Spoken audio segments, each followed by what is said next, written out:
Yo, what up guys, berguna dengan aku Gideon Davan ba YouTube channel aku. Okay, so bakal beberapa hari itu, okay, bisik kes baru yang viral di social media nya peguam tu tadi. Ia menyamakan unduk ngadau tu, okay, bakal persembahan lembu eksotik atau ke acara lelong. Okay, kita akan sapa peguamnya. Peguamnya adalah MJ tu, kemudian bos pihak tu. Tapi tu bukan MJ Peter Pan. Sorry guys, Peter Pan, Spider-Man. Spider-Man. Tu bukan MJ Spider-Man, tapi tu adalah Marcel Jude Joseph, okay? Marcel Jude Joseph tu adalah peguam bela, okay? Ngagai Philip Among ke tadi bisik kes yang baru-baru tu kes cabul, okay? So ia adalah peguam bela ngagai Philipnya, okay? So, bakal macam apa dia nyebut peguam mohon maaf samakan unduk ngadau dengan persembahan lembu eksotik, okay? Dan yang kenyataan itu tidak dibuat dengan sebarang niat jahat atau untuk menyakitkan, tetapi untuk membela anak guamnya, kata peguam bagi kes cabul Philip Among.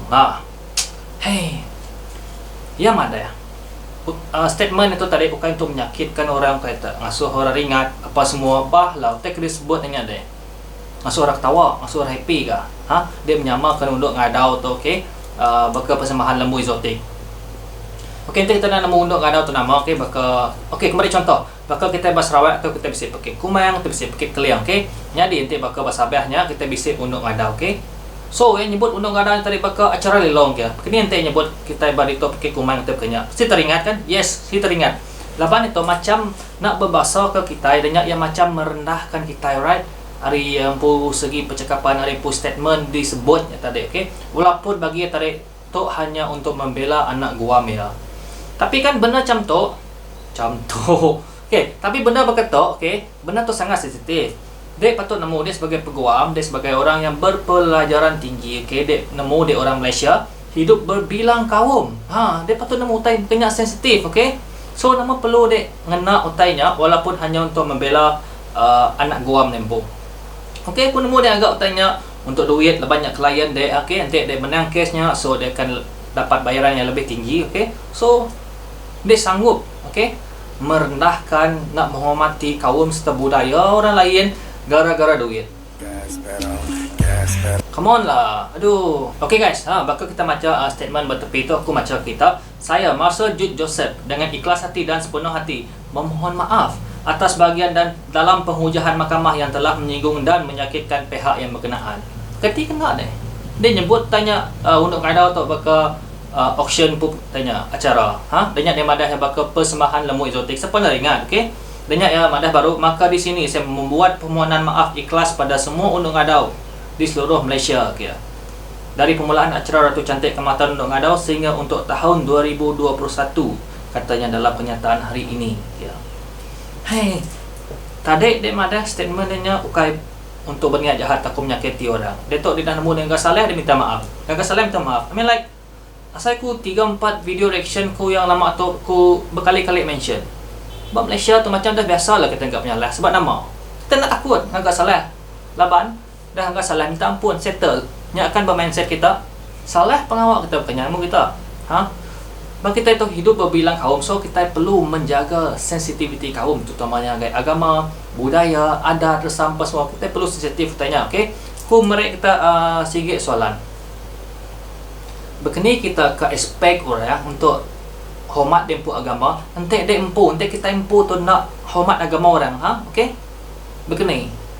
So berfikirlah sebelum kita agak sesuatu sebelum kita berjaga, sebab kita perlu nemulah nama konsekuensi, okey? Hari kita empu percakapan, ngau kita empu perbuatan, okey? Alright. Mayuh komen yang kita boleh mendak ba kes tadi, okey? Antara komen yang bisik ba posting yang viral tadi yang ada Hari Clement Tinachi yang mana dia kan defense lawyer, so dia bekerja atas permintaan klien dia. Lainlah if dia prosecutor, so sekarang masa jadi kambing hitam yang si Philip Among siok-siok kesana ke sini. Distraction yang si Philip create, okay? Si Philip ni kan manipulator, right? Okay guys, nama komen kita bahas statement tu.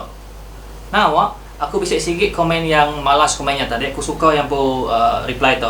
Walaupun dia kena bayar and itu kerja dia sebagai lawyer, bukan bermaksud dia boleh cakap macam tu untuk unduk ngadau macam pertunjukan lembu eksotik. Yes, betul. Betul kepada Furlan KS.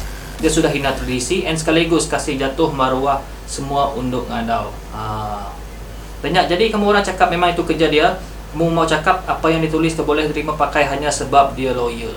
Bagi kita adalah adakah hutang disebut hanya boleh diterima akal, okey, walaupun hanya lawyer. Bagi aku lah personal, okey, bagi aku nak wajar lah tanya, okey, walaupun dia defend nempu klien tu anak guam dia tu, okey, tapi dia patut nemu hutang yang sensitif, hutang yang nak patut disebut kita, right? Sebab kita itu hidup berbilang kaum di Malaysia tu, berkali-kali dah kumadah kita, right? Kita yang komen seterusnya. Hari Mary Bird Lin yang ada service, tak ada maruah sanggup buat apa saja demi suapan, tinggi pendidikan pun otak masih di lutut, tak ada guna kira. Betul penyokong. Danya Ari Hector John Katil yang ada it's all about money kira. Manalah peguam dia mau kasih kalah klien sebab kena suap-suap. Betul penyokong patut. Danya Ari Muhammad Jai, Muhammad Jai bisa nyebut tidak boleh sudah terlalu manja, ambilkan tindakan supaya yang lain-lain juga ikut takut dan tidak mempermainkan adat sesuatu bangsa. Betul. Perlu bisi tindakan. Awak korang takut untuk ngerjanya, awak korang nak berunding, nanti orang dah anggap awak berketok, minta maafnya nak cukup, sekadar minta maaf nak cukup. Perlu bisik tindakan undang-undang, so orang lain ni lah akan berfikir 2-3 kali sebelum tidak ngagap perkara yang sama. Last tadi tu sikit komen last aku akan macam tu kita Ari Jaini Jeron harus diambil tindakan sogit, jangan beri dia peluang hanya minta maaf saja, kalau tidak akan ada lagi belakang hari seperti ini. Nanti kita nak nemu sogitnya. Sogit adalah seumpama undang-undang, bertindak sebagai saman dengan pampasan daripada pihak yang bersalah. Pemasan biasanya dalam bentuk hewan ternakan seperti khinzir, kerbau, lembu, kambing atau ayam. Bakal ke kes kalau berlaku tahun 2020 sebab Amir Khan dihukum sogit 8 ekor kerbau, 8 buah gong di Sabah. 8 Amir Khan tu tadi ia sudah dituduh mengaku menghina suku kaum Kadazan Dusun. So nanti yang namanya sogitnya tadi, Amir Khan akan berhadapan hukuman denda sebanyak 4,000 atau 6 bulan penjara atau kedua-duanya sekali. Benar kata betul, benar kata harus dibagi tindakan undang-undang kata. Sebab apa tadi? Nanti tindakan undang-undang yang nak berlaku, orang bukan akan takut, benda tu akan berulang sikit bakal yang MJ tu masa tu mention awal-awal tadi, utai disebut hanya ukai untuk berniat tidak baik atau untuk menjinggung atau menyakitkan pasangan lain, tapi hanya untuk membela nasib anak guam aja. Tapi bagi aku, dia sanggupkah nutup mata dia gara-gara duit? Salah ngok dia sebab ini dia buta laban duit dan dia nak jaga sensitivity bisik masyarakat tadi tu. Salah pengawak dia laban dia tu hidup masyarakat, dia nak hidup diri nanti hidup diri oleh dia kenya, tapi kita tu hidup secara bermasyarakat berbilang kaum, kita perlu respect each other. So nya adalah kunci perpaduan kita di Malaysia tu. Dan guys, aku ngarap ke utai tu nak berlaku lagi. Aku ngarap tu adalah last video reaction aku yang mengenai benda yang racist tu, right? So guys, ingat, jangan lupa untuk jaga diri kita lawan PKP tu lagi berterusan. Stay at home and stay safe. Nanti kita bisik nama-nama komen atau kita bisik isu yang aku react untuk next video. Kita boleh DM aku by Instagram. Tu Instagram aku. So guys, until next time, thank you for watching. Bye. Take care.